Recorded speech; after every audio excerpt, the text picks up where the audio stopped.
ትልቅ ህልም ስናስብ፣ አዲስ ዓላማ ስንሰንድ ወይም ሕይወታችንን የመቀየር ውሳኔ ላይ ስንደርስ ለዓለም ሁሉ የመናገርና የስኬታችንን ታሪክ አስቀድመን የማወጅ ፍላጎት ያድርብናል።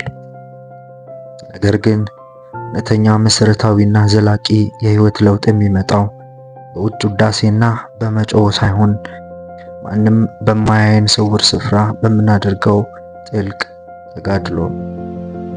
ተደብቆ ህይወትን መቀየር።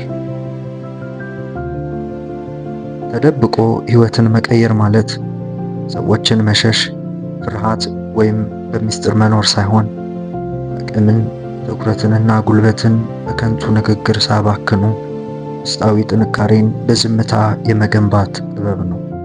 ለውጥህን ለሰዎች ከማስታወቅ በፊት ለውጡን በራስህ ውስጥ መፍጠር ነው። በጸጥታ መስራት፣ በትዕግስት መቀጠል፣ መጨረሻም ውጤቱ ከቃላትህ ይልቅ እንዲናገር ማድረግ ነው። በዚህ ቪዲዮ ተደብቆ ህይወትን መቀየር ምን እንደሆነና ለእነሱ የሚያስፈልጉም መሰረታዊ ቁልፍ ነገሮች ከሆኑት ጥቂቱን እንመለከታለን። ቻናላችንን ሰብስክራይብ እና ሼር በማድረግ አጋርነታችሁን እንድትገልጹም በትህትና እጠይቃችኋለሁ። አብራችሁን ቆዩ። አንደኛ፣ ዓላማን በዝምታ የመገንባት ጥበብ። የወደፊት አቅጣጫህን፣ የንግድ ሐሳብህን ወይም የህይወት ውሳኔህን ለሰዎች አስቀድመህ በይፋ ስትናገር አእምሮ ስራውን እንደሰራህ አድርጎ በመቁጠር የውሸት እርካታን ያገኛል። እንዲሁም በገዛ ንግግርህ ምናልባት ካንተ ተቃራኒ ሊቆሙ ለሚፈልጉ ራስህ መረጃ ሰጪ ሆነህ ትገኛለህ። ወጥመድ እንዲያጠምዱልህም ልታደርግ ትችላለህ። ከሁሉ በላይ በተግባር የሚሆንን ውስጣዊ ተነሳሽነትን ይጎዳዋል። አቅመ ቢስ እንድትሆን ሊያደርግህም ይችላልና በዝምታ ተጠበቅ፣ ጠብቅ። የሰው ልጅ በሚያደርገው ጉዞ ውስጥም የትኛውም ውጫዊ ስኬት የሚመነጨው ከውስጣዊ ጥንካሬ እንደሆነም ተረዳ። በአይን የሚታየው ስኬት ፍሬ ከሆነ በስውር የሚሰራው ስራ ደግሞ ስሩ መሆኑን መገንዘብ ያስፈልገናል። ሁለተኛ፣ የውስጥ ዕውቀትንና ክህሎትን በስውር ማሳደግ። ማንም በማይና በማያጨበጭብልህ በዚያ የብቸኝነት ሰዓት የምታደርገው መሰረታዊ ጥረት፣ በዝምታ የምታነባቸው መጻሕፍቶች፣ ትኩረት ሰጥተህ የምታደምጠው ትምህርት፣ በየቀኑ የምትለማመደው አዲስ ክህሎት ነገ በብርሃን ላይ ለሚወጣው ማንነትህ የማይናወጥ መሰረት ይሰጣል። አብዛኛው እውነተኛ ተጽዕኖ በስውር በተሰራ ጠንካራ ስራ ውጤት የሚገኝ በመሆኑ ያለ ከንቱ እይታ ራስን ማነጽና የስኬቶች ሁሉ መጀመሪያ መሆኑን በመረዳት በጓዳ ራስ ላይ አጥብቆ መስራት እጅግ መሰረታዊ ነገር ነው።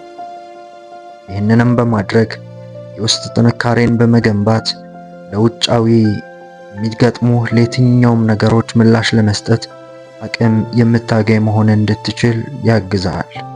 ስለዚህ የውስጥ ዕውቀትን በስውር መገንባትን ተለማመድ። ታዲያ የከንቱ ውዳሴና የንጽጽር ፍላጎትን ማስወገድም አስፈላጊና ወሳኝ እንደሆነም አስብ። በሰው ዘንድ ለመመስገንና የሌሎችን ትኩረት ለማግኘት ብቻ የሚደረግ ጥረት እውነተኛውን ህልምህን ያበላሸዋል። የሰዎችን ጭብጨባ ስትፈልግ የራስን ትክክለኛ መስመር ትተህ የሌሎችን ፍላጎት ማሟላት ትጀምራለህ። በተጨማሪም ራስን ከሌሎች ጋር ማወዳደር የራስን ልዩ ስጦታ የሚያስረሳና አቅምህን የሚያከስም አደገኛ ልማድ ነው። ትክክለኛው ጉዞ የሚያብበው የራስህን መንገድ ብቻ በጽናት ስትከተል ነው። ሶስተኛ፣ የስነ ልቦናና የልምድ ጥንካሬን በየቀኑ መገንባት። ይህ የጉዞ የዘውትር ሞተር ነው። ስኬት የአንድ ቀን ድንገተኛ ክስተት ሳይሆን በየቀኑ የምታደርጋቸው ትንንሽ አዎንታዊ ልማዶች ስብስብ ውጤት ነው። የስነ ልቦና ጥንካሬ ደግሞ በችግሮችና በፈተናዎች ውስጥ እንኳ ሳይናወጡ ለመቆም የሚያስችል የውስጥ ወኔ ነው።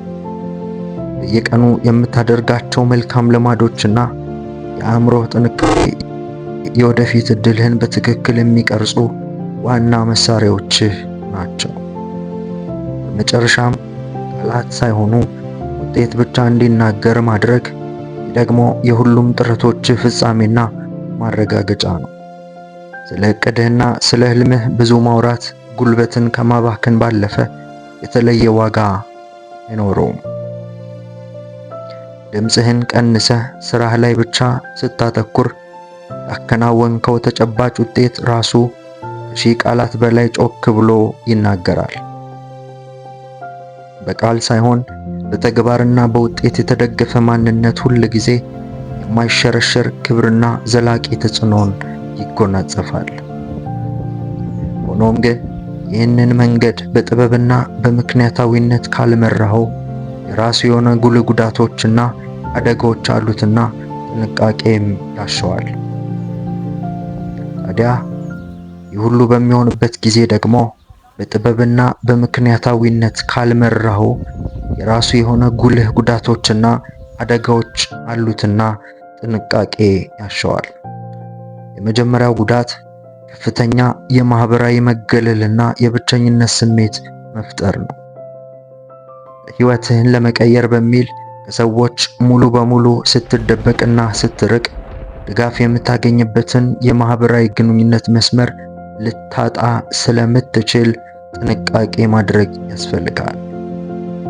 ሁለተኛው ደግሞ የግብረ መልስ ወይም ደግሞ ፊድባክና የአማካሪ እጥረትም ሊገጥም ስለሚችል ሐሳብህንና መንገድህን ለታመኑ ሰዎች እንኳ ካላካፈልክ የምትሰራውን ስህተት የሚያርምህና የሚያስተካክልህንም ታጣለህ።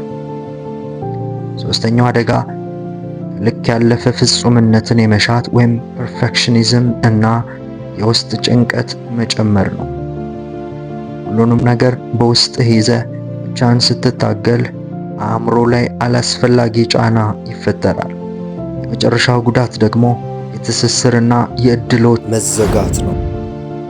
በአሁኑ ጊዜ ብዙ እድሎች የሚመጡት ከመረብ ወይም ኔትወርኪንግ እና ከሰዎች ጋር የሚደረግ አዎንታዊ ግንኙነት በመሆኑ ሙሉ በሙሉ መሰወር ጠቃሚ በሮችን ሊዘጋም ስለሚችል፣ ስለዚህ ዋናው ጥበብ የሚገኘው ሚዛን መጠበቅ ላይ ነው ማለት ነው።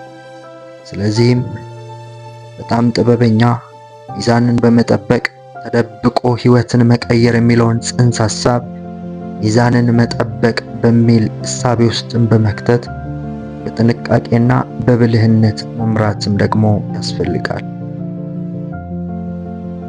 ተደብቆ ሕይወትን መቀየር ማለት ዓላማህን ከከንቱ አወራርና ከውጫዊ ትኩረት በመጠበቅ በስራህ ላይ ማተኮር፣ ጥረትንና ዝግጅትን በዝምታ ማከናወን፣ ለእድገት አስፈላጊ የሆኑ የታመኑ አማካሪዎችንና የቅርብ ሰዎችን ከመቅረብ አለመቆጠብ፣ ጫጫታዎችን በመቀነስ የዛሬውን ጥንቃቄ የተሞላበት ምስጢራዊ ጥረትን ማድረግ፣ የነገውን ታላቅ የስኬት በሮችን ማሰናዳት ማለት ነው።